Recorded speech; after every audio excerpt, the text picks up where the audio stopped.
10.71 seconds. That single number would have been good enough for silver at the last Olympic final. No sanctioned meet backed it. No official record book has logged it anywhere. Just a leaked training clip, a stopwatch nobody wanted to trust at first, and a track world that hasn't stopped arguing about it since the footage started circulating online. When a former Olympic sprint coach saw the clip, he said something in front of his own coaching staff that stopped the entire room cold. We will get to that. But first, you need to understand just how impossible this number actually is. Because 10.71 doesn't just mean fast. It means faster than the average finishing time across the last 3 World Championship 100-meter finals combined.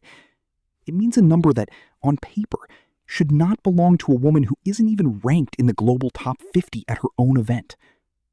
And Jasmine Cole ran it in front of maybe 40 people, on a track with no professional timing system installed, with nobody in that stadium prepared to believe the number on the board until it was already too late to explain it away as a malfunction. By the time the clip made it online, sprint fans were doing the math themselves, pulling up world rankings. Jasmine Cole is from Aliceville, Alabama. Population under 2,300 people. The nearest track with real 8-lane surfacing and a regulation surface sits 45 minutes away by car, and even that facility is still missing starting blocks that meet current international competition spec. She didn't run competitive track until she was 15 years old. Before that, it was basketball, because basketball was the one sport her school actually had a real budget for. Her first serious attempt at the 100 meters, run in spikes 2 full sizes too big, borrowed off a teammate who'd outgrown them, clocked in at 13.4 seconds. Nobody wrote that number down anywhere that mattered. No recruiter's notebook, no coach's spreadsheet, no follow-up call. Nobody called at all. She kept running anyway. Not because a scout discovered her in some cinematic moment at a state meet, because she liked one specific feeling. Nobody on that field being able to catch her once she got moving. Senior year, she sent race film to 11 Division I programs, 11 separate emails, 11 highlight packages cut together on a laptop that barely ran the editing software without crashing halfway through the export. 11 attempts to get someone with a real budget and a real coaching staff to look twice at what she could do on a track. Auburn never responded. LSU never responded. Programs with sprint coaches whose entire specialty was athletes with her exact stride pattern and frame stayed completely silent, every single one of them, for months on end, without so much as an automated reply. One assistant coach at Jasmine enrolled at a Division III school 2 hours from home, on an academic scholarship that covered tuition and absolutely nothing else. No housing stipend, no meal plan, no equipment allowance for spikes, tape, or recovery gear. To cover rent and food, she took the overnight shift at a regional distribution warehouse, 4 nights a week, stacking pallets on a concrete floor until 5 a.m. From there, straight to a 6 a.m. team lift on no sleep. Then class at 9. Then afternoon practice, running sprint intervals on legs that had been standing on concrete for 8 straight hours the night before. She kept this cycle going for 3 full years. Not one rough semester to get through a tight financial month. 3 consecutive years, through 2 head coaching changes and a hamstring injury that never received proper physical therapy. Because a Division III athletic department simply does not carry a sports medicine budget built around its sprinters. There were entire semesters where she trained through pain that a Division I athlete would have had imaged, treated, and managed by a full-time medical staff. She didn't have that option. She had a bag of ice from the dining hall and stretching routines she found on her own, late at night. 10.71. Say it again. 10.71 seconds. Her personal best, 8 months earlier, run at a small regional invitational that nobody outside her own conference had ever heard of, was 11.14. In 8 months.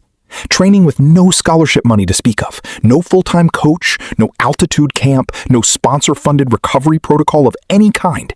She cut 0.4 of a second off her own best time. In sprinting, 0.4 of a second is not an improvement.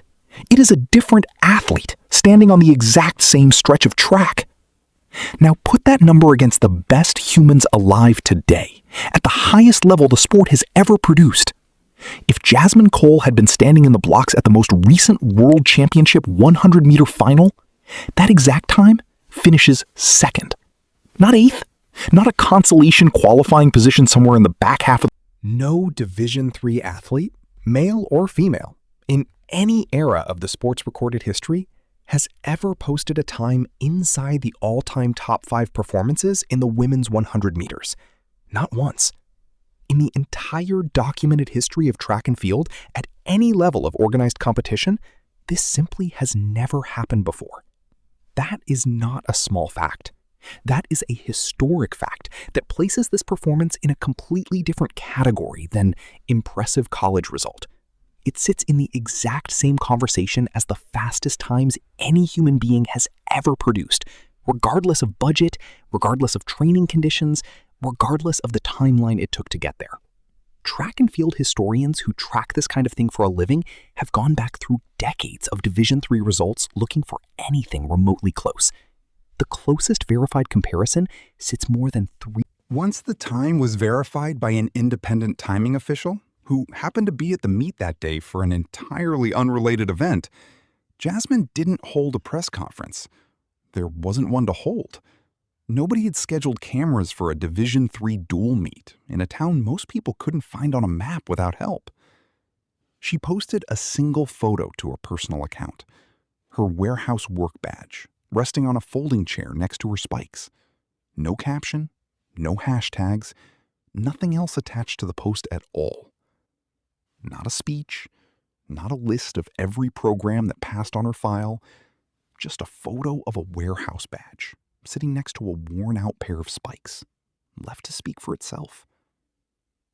The post got shared thousands of times within a day, most of it by people who had Los Angeles 2028 is 2 years away. Jasmine Cole will be 23 years old, right at the age sprinters historically hit their physical peak. Walking into a home soil Olympics with a story that every casual sports fan in this country will already know by heart before she ever steps into the blocks. Does she qualify for trials off a single verified time that most professionals will still be calling a fluke? Or does 10.71 end up being the first sign of the most dominant sprint career nobody in this sport saw coming?